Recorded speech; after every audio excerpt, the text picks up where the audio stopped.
My parents pushed me to be my sister's caregiver after I sacrificed my childhood. I'm 25 now, and I live alone in a small ground floor flat that I fought hard to earn for myself after years of scraping by and working non-stop just to breathe without pressure. My older sister Emily is 32, and she has cerebral palsy, along with learning disabilities that require constant supervision and hands-on care. My parents have always been her caregivers, and because of that my entire childhood was shaped around her needs. Every decision in our house revolved around what Emily could tolerate and what would keep her calm. There were no birthday parties for me because noise overwhelmed her, no sports because my parents could not juggle driving me around while watching her, no friends sleeping over because quiet was mandatory. Every holiday meant the same accessible cabin, far from everything else, because change upset her. And by the time I was old enough to understand what I was missing, I had already learned that my wants were optional and her needs were everything. The moment I turned 18 I left. I took the first job I could find at a call center and signed up for night classes.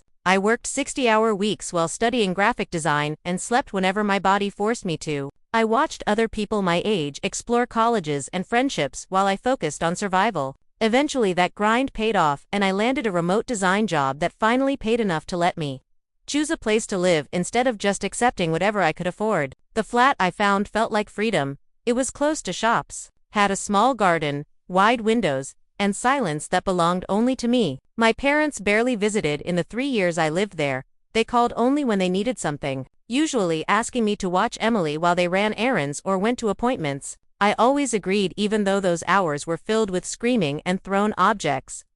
Because Emily hated being out of routine. 6 months ago, my father started making comments that felt strange but harmless at first. He talked about how my flat was all one level and how the doorways were wide enough for a wheelchair. He pointed out the bathroom and mentioned how easy it would be to add grab bars or adjust the counters. I laughed it off, thinking he was just filling silence. Then my mother started asking questions about my job, how flexible my hours were, and whether I could work while caring for someone full-time. I brushed it aside and told her I was happy with how my life was set up. I did not realize they were laying groundwork until 2 months ago when they invited me over for dinner and sat me down like it was a business meeting. They had already spoken to Emily's social worker about transferring care to me. They had researched government assistance I could apply for. They even had plans for modifying my flat using grant money. They laid it all out calmly like it was already decided. I would take Emily during the week and they would handle weekends. I said no immediately, and my mother broke down crying about exhaustion and sacrifice.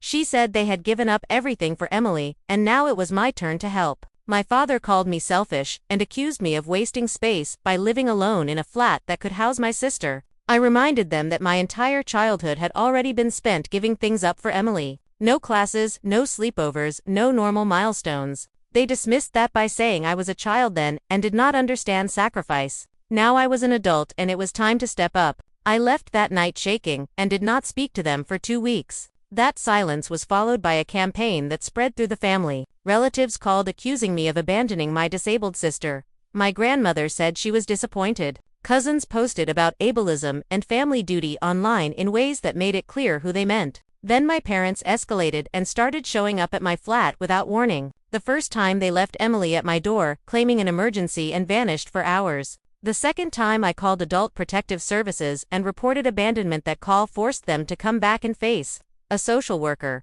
They were furious but careful with their words while someone else was listening. After that they tried guilt instead. They coached Emily to call me crying and saying she missed me and wanted to live with me, even though she had never expressed thoughts like that before. They sent photos of her looking sad with captions about how much she needed her sister. They even made a scrapbook of us as kids pretending it showed a happy bond while every picture reminded me how invisible I felt. The final line they crossed was contacting my employer. They told my boss I might need extended leave to care for my disabled sister. My boss, Mark Reynolds, was kind but clearly concerned about my reliability. I had to explain everything and promise it would not affect my work. That was the moment I knew this would never stop unless I ended it properly. That weekend, I sat at my kitchen table with my laptop, searching for legal help until my eyes burned. Most of the sites felt generic and polished, but late Sunday I found one that felt different. The attorney was named Sarah Mitchell, and her profile talked about boundary violations and family coercion.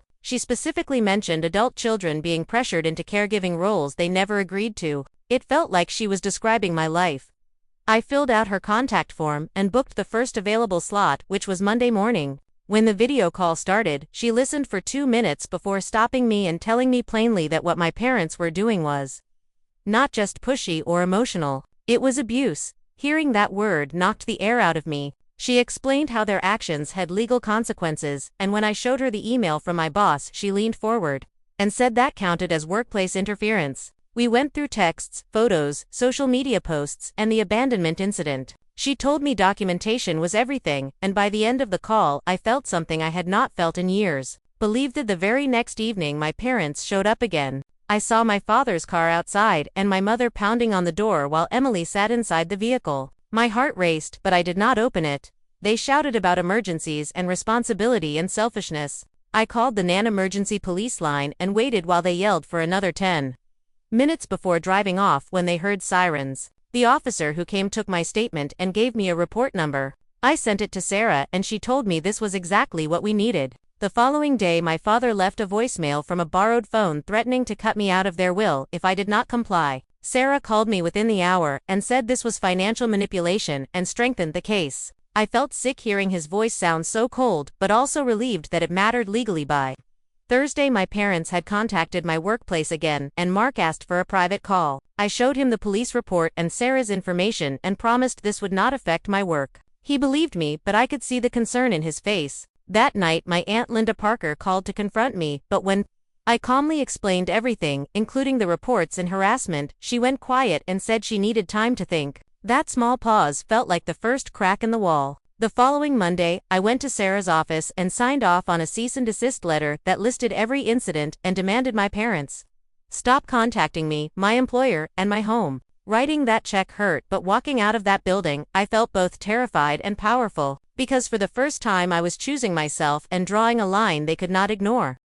The response from my parents came faster than I expected, and it hit like a wave I could not dodge. 2 days after Sarah sent the cease and desist letter, my cousin Megan sent me screenshots of a post my mother had made online. It accused me of hiring a lawyer to abandon my disabled sister and claimed they had sacrificed everything only to be discarded. The comments piled up quickly with relatives and strangers calling me heartless and cruel. My grandmother wrote that she was praying for my soul and people I barely recognized shared the post with their own judgments layered on top. Every notification made my chest tighten and my hands shake, but I remembered Sarah telling me silence was power and engagement would only fuel the fire. I called Sarah instead of responding and read the post out loud while she listened. She told me to screenshot everything with timestamps visible and save it all because this crossed into harassment and defamation. She explained that my parents were trying to force me into a public reaction so they could paint me as unstable or aggressive. Hanging up, I blocked half my family on social media and tried to work while my phone kept buzzing with new alerts.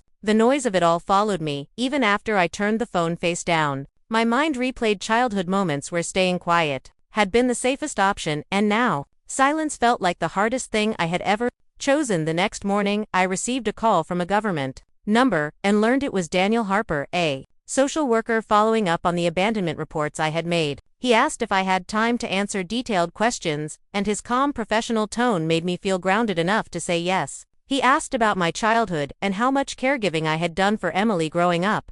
I told him about missing birthdays, sports friends, and any normal sense of independence because everything centered on her routine. I described the dinner ambush, the uninvited visits, the calls to my employer, and the social media campaign. When I finished, he paused and then said what I experienced had a name called parentification hair. That word felt like someone had turned on a light in a dark room. Daniel explained that parentification meant a child being forced into adult responsibilities, especially caregiving roles they should never have carried. He said it was a recognized form of emotional abuse, and it often explained why adults in my position felt overwhelming guilt when setting boundaries later in life. He told me he would be scheduling a home visit with my parents to assess Emily's care and asked if he could update me afterward. After the call, I searched the term online and read article after article describing my childhood with uncomfortable accuracy. It was validating and painful at the same time. That Friday, Daniel called back after visiting my parents, and his voice was careful when he spoke. He said Emily's physical care was adequate, and my parents had enough resources to continue caring for her.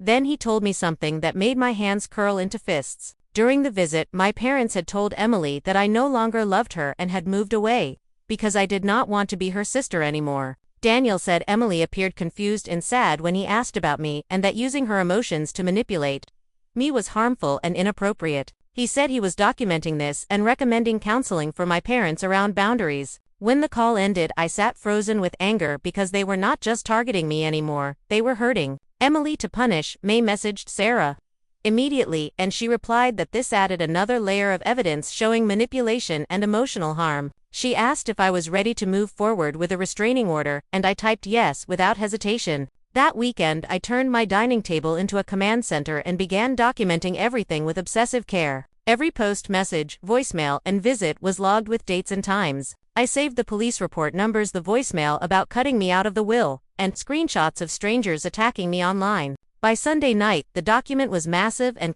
reading it back felt surreal, like I was reviewing someone else's nightmare instead of my own life. Monday morning, Sarah called to say the documentation was strong and that we would file for the restraining order later that week. A few hours after that call, my phone rang, and it was Linda again. I hesitated before answering, but something in me wanted to hear what she would say. Instead of anger, she sounded thoughtful and told me she had spoken to Daniel to understand the situation better. She admitted she remembered moments from my childhood where I never got to be a kid, and said she was sorry for not seeing it sooner. Then she offered to be a character witness if needed and said she would tell the truth about what growing up in our house was really like. I cried after we hung up because for the first time someone from my family chose honesty over loyalty. The calm did not last long, because 2 nights later my doorbell rang, and when I checked the peephole, my father stood there alone. He looked exhausted with dark circles under his eyes and clothes that seemed slept in. I opened the door with the chain still on and told him I would listen, but he could not come inside.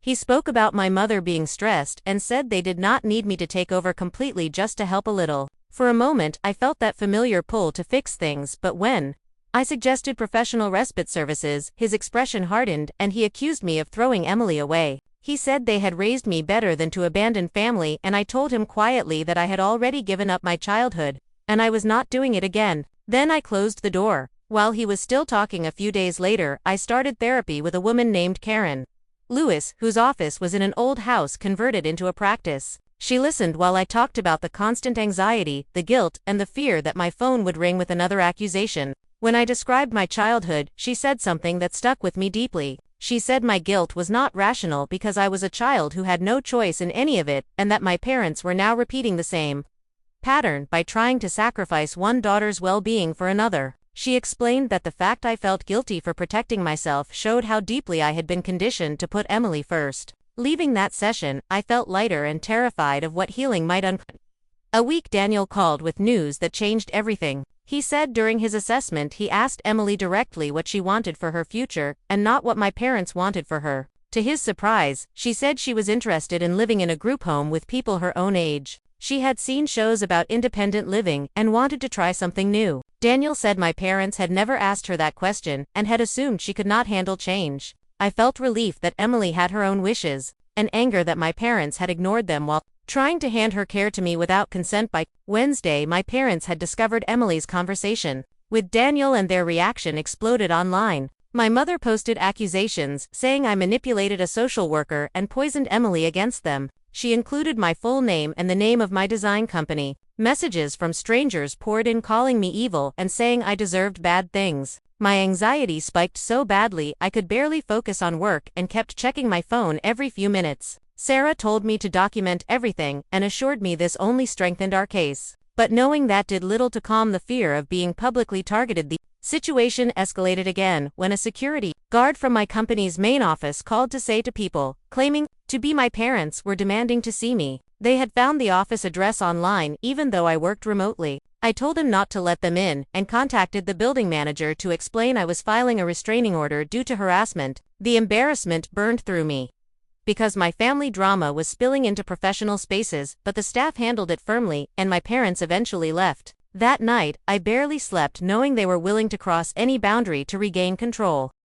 On Thursday, Sarah and I went to the courthouse with a folder so thick it barely closed. Inside were screenshots, police reports, statements from Linda, and a letter from Daniel detailing parentification and Emily's wishes. We waited hours before a judge reviewed the evidence and granted a temporary restraining order. Walking out of that building, I felt a strange mix of grief and relief because even though I was protecting myself, I was also accepting that my parents were no longer safe people in my life. It was a loss I had not expected to feel so deeply. The full hearing was scheduled for 2 weeks later, and during that time, the silence from my parents was heavy and unsettling. I focused on work, therapy, and building routines that reminded me my life was still mine. Karen helped me unpack the idea that choosing peace did not make me cruel and that boundaries were not punishments. When the hearing day arrived, the courtroom felt cold and formal. My parents sat with their lawyer, glaring at me while Sarah organized our binders. As the judge reviewed the evidence, I felt my heart pound, but when she spoke about inappropriate controlling behavior and validated my boundaries, something inside me, finally, relaxed. The judge granted a permanent restraining order that day, prohibiting my parents from contacting me or coming near my home or workplace. Hearing those words felt like permission to breathe for the first time in years. Outside the courthouse, Sarah told me I had done everything right and that protecting myself did not mean I did not love Emily. I went home exhausted and numb, but also aware that a chapter had closed, even if the emotions would take time to catch up. That night, I sat in my quiet flat, listening to the stillness, and realized it finally belonged to me.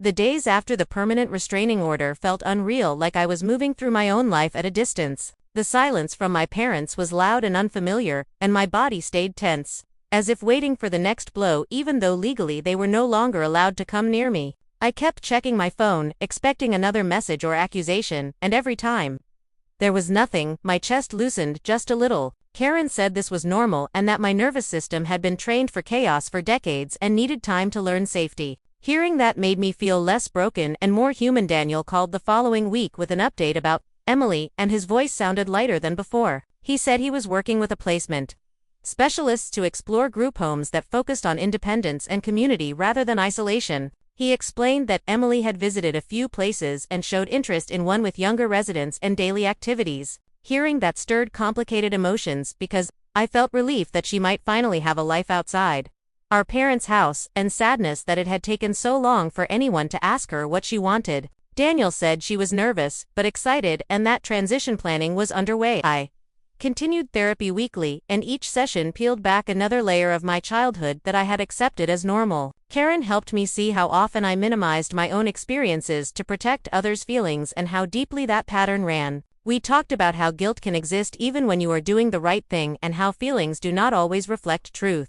Some days I left feeling strong and clear, and other days I cried in my car, afterward overwhelmed by grief for the child I had been and the adult I was still learning to become. Mark checked in with me at work to see how I was holding up and reassured me that my performance had not slipped. Hearing that steadied me because my career had been one of the few things fully mine. I poured myself into projects and deadlines and found comfort in the predictability of creative work. Designing logos and layouts gave my hands something to do while my mind processed everything else. It reminded me that I had built a life through effort and talent, not obligation. Linda called again and asked if I wanted to meet for coffee, and after some hesitation, I agreed. Sitting across from her in a quiet cafe felt strange because for so long family interactions had been loaded with expectation. She spoke honestly about our family dynamics and admitted how everyone had enabled my parents by praising sacrifice without questioning the cost. She said, watching everything unfold had forced her to confront her own silence and complicity. That conversation did not fix everything,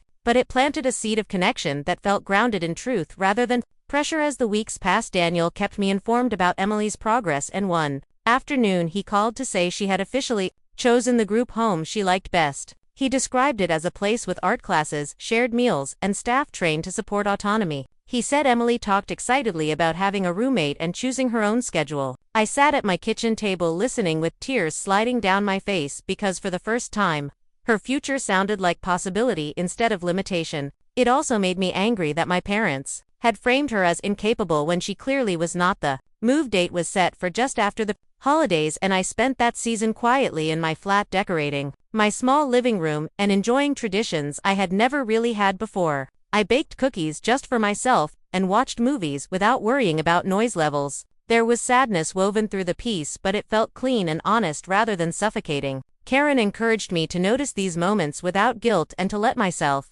experience joy without attaching conditions. 2. Daniel invited me to visit Emily at the group home once she settled in, and the idea filled me with nervous anticipation. I worried she might be hurt or angry or confused about my role in everything. When the day came, I drove over with my hands shaking on the steering wheel. The building was bright and welcoming, and when I walked into the common room, Emily was there watching television with another resident. She lit up when she saw me and started talking excitedly about her roommate, her art class, and the staff member who helped her choose breakfast. The relief was overwhelming. We spent nearly an hour together, and for the first time our interaction did not revolve around managing behavior or avoiding meltdowns. We talked about her interests, her favorite activities, and the people she was meeting. She showed me her room decorated with posters and photos. She had chosen herself and introduced me proudly to the staff as her sister. In that moment, I realized how little I had actually known her as a person. Because our parents had always filtered everything through control and fear. Leaving that visit, I felt hopeful and heartbroken all at once. After Emily's move, the intensity of everything slowly began to fade. My parents were still bound by the restraining order, and aside from occasional updates through Daniel, there was no contact. The quiet that followed was both peaceful and unsettling because it forced me to sit with feelings I had postponed for years. Karen and I talked about grief, not just for relationships lost but for the fantasy of parents who could love without control. Acknowledging that loss was painful but freeing at work. I was given a new long-term project that required focus and collaboration, and it felt good to be trusted. Mark mentioned that my resilience showed and that he admired how professionally I had handled personal challenges. His words mattered more than I expected because for so long my worth had been measured by how much I gave up for others. Being recognized for my skills instead of my sacrifices helped rewrite that narrative.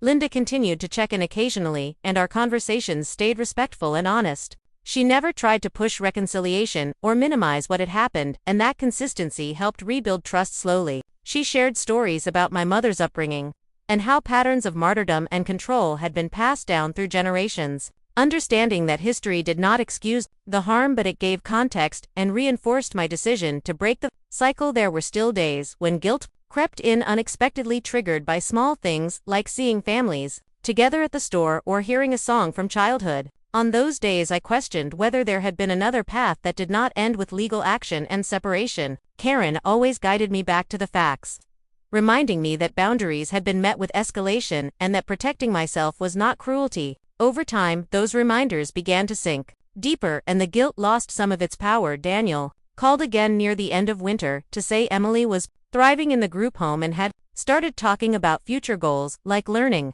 new skills and participating in community outings. He said she asked about me, and he explained that I cared about her and was proud of her independence. Hearing that made my chest ache with affection and relief because it meant she did not see me as abandoning her despite what our parents had tried to convince her of. By early spring, my routines felt steadier, and my home truly felt like a sanctuary rather than a hiding place. I spent mornings in my garden, coffee in hand, appreciating the quiet I had once been denied.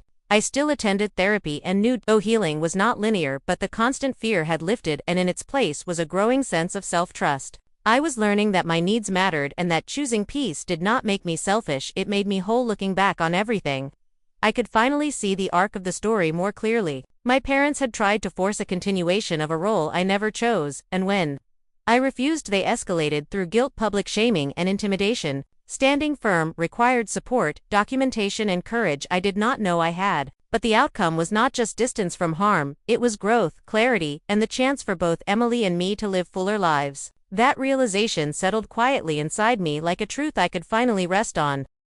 As spring moved into early summer, my life began to feel steadier in ways I had never experienced before. The constant tension that used to live in my shoulders slowly loosened, and I found myself making plans without first checking whether someone else would need something from me. Karen noticed the change immediately in our sessions and pointed out how my body language had shifted from guarded to open. She said this was what safety felt like when it was finally allowed to exist. Hearing that made me emotional because safety had always felt conditional in my family. Something that could disappear the moment Emily needed more attention, or my parents decided I owed them something. Daniel continued to keep me updated about Emily through careful professional channels, and every update sounded more positive than the last. She was participating in group activities and learning to make small decisions on her own, like choosing meals and scheduling her time. He said the staff noticed she was more expressive and confident now that she was not constantly being spoken for. Knowing that she was thriving helped quiet the lingering fear that I had somehow harmed her by refusing to take her in. It reinforced what I was slowly learning, which was That my parents' version of care was not the only option and often not the healthiest. One at work, Mark invited me to take on a mentoring role for a junior designer, and the trust he placed in me felt grounding. I remembered how terrified I had been that my parents' interference would damage my career, and now here I was being recognized for stability and leadership. Mentoring someone else felt different from caregiving because it was chosen and balanced, and did not require erasing myself. That distinction mattered more than I had ever understood before. Linda and I kept meeting occasionally, and one afternoon she shared something that shifted how I viewed the extended family. She admitted that after my parents' public posts and the restraining order, several relatives had quietly reached out to her, asking what was really going on. She said not everyone agreed with my parents, but many were afraid to speak up, because confrontation had always been punished in our family. Hearing that validated the loneliness I had felt growing up and explained why so many people stayed silent even when they knew something was wrong. Despite the progress, there were moments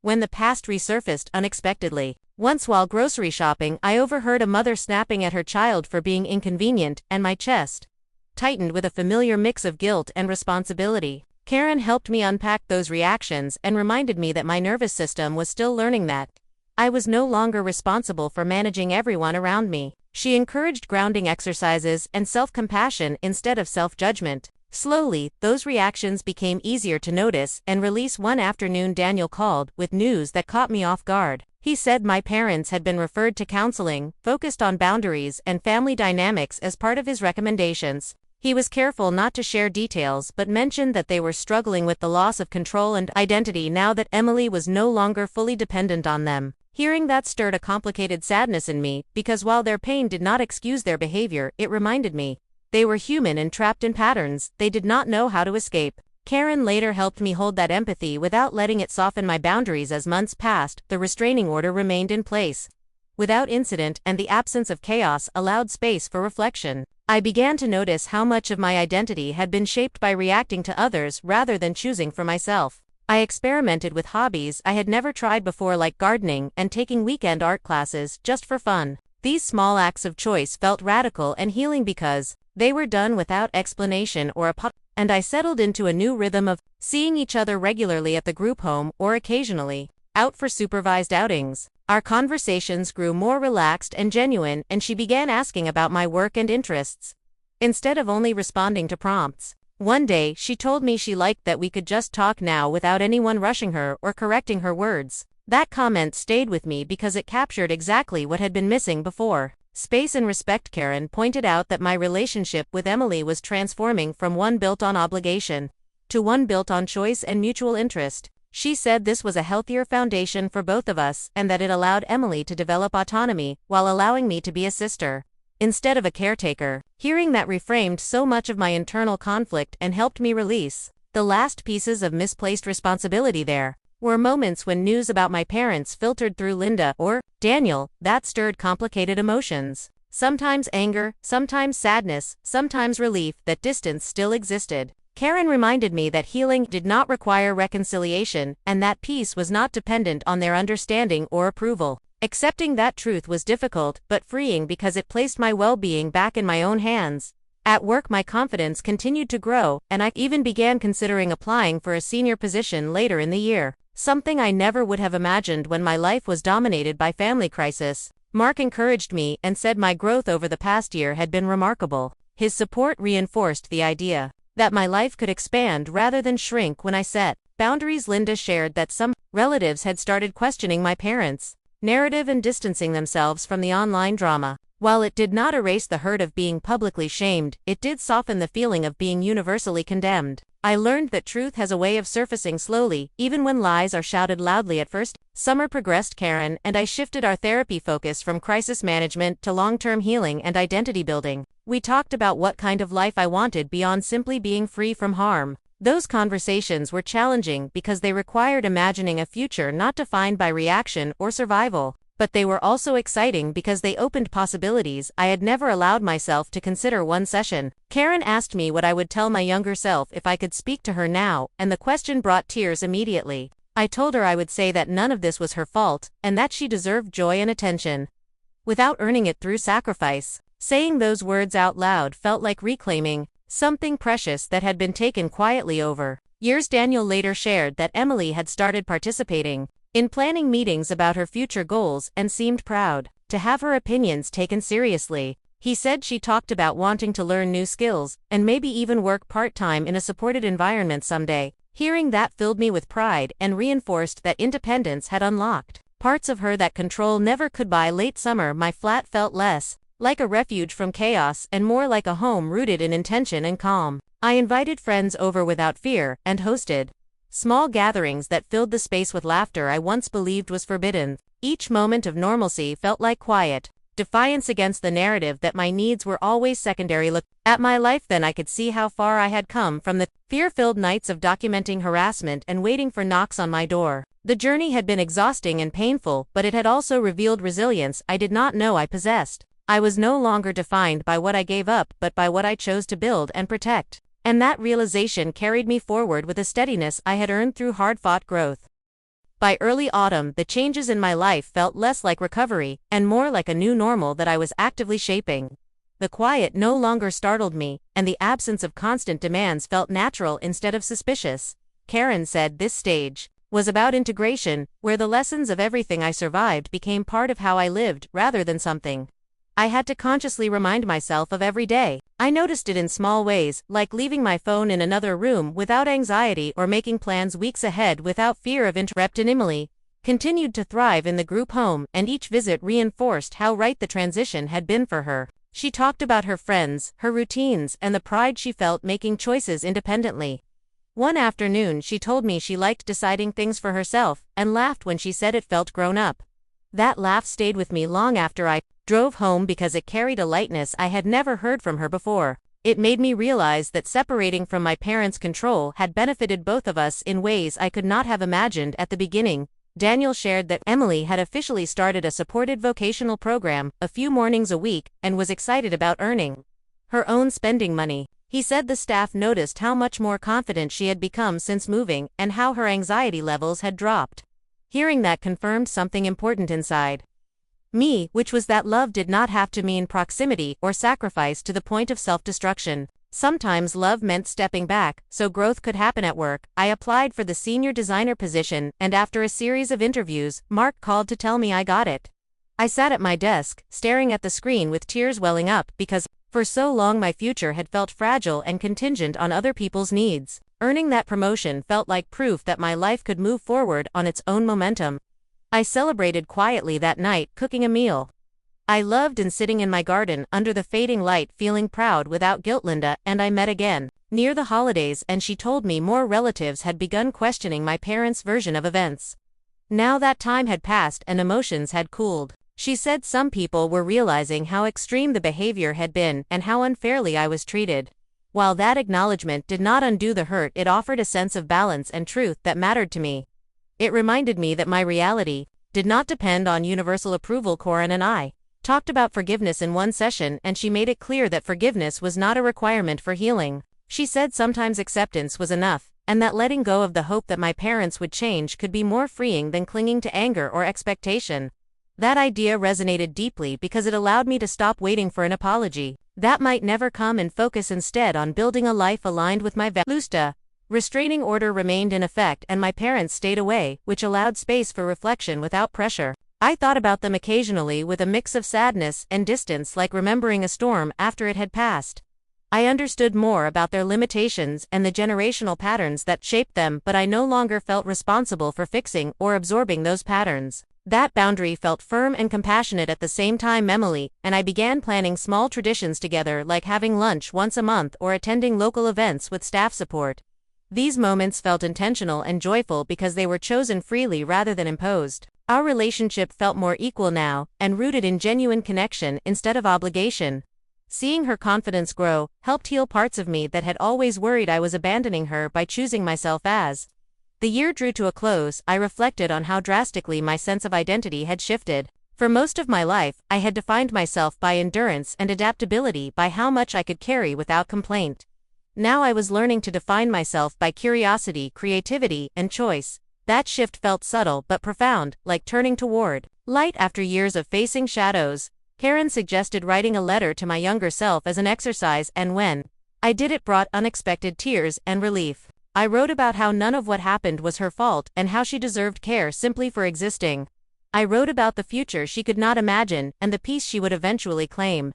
Reading that letter aloud in session felt like closing a long open wound with tenderness. Daniel shared that Emily had mentioned feeling proud of both of us during a planning meeting and said she liked that we were both doing our own things. Hearing that eased any remaining fear that she felt left behind or abandoned. It confirmed that autonomy had strengthened our bond rather than weakened it during the holidays. I hosted a small gathering with friends in my flat and filled the space with warmth, laughter, and music without worrying about volume or disruption. That simple joy felt revolutionary because it was something I had been denied for so long. As I looked around the room, I realized I was no longer living in reaction to the past but actively creating a present that felt safe and authentic. Back on everything from the forced caregiving expectations to the legal battles and emotional upheaval, I could finally see the full picture with clarity. My parents had tried to assign me a role that erased my autonomy, and when I refused, they escalated through control, guilt, and public shaming. Standing my ground required courage, support, and self-trust that I had to build step by step. The outcome was not perfect or painless, but it was honest and sustainably. Learned that boundaries are not acts of cruelty, but acts of self-respect, and that love does not require self-sacrifice to the point of disappearance. I learned that healing is not linear and that guilt can linger even when choices are right.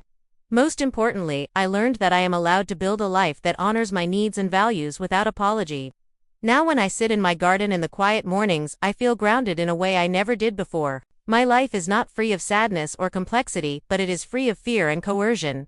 Emily is building her own future with support and dignity, and I am building mine with intention and peace.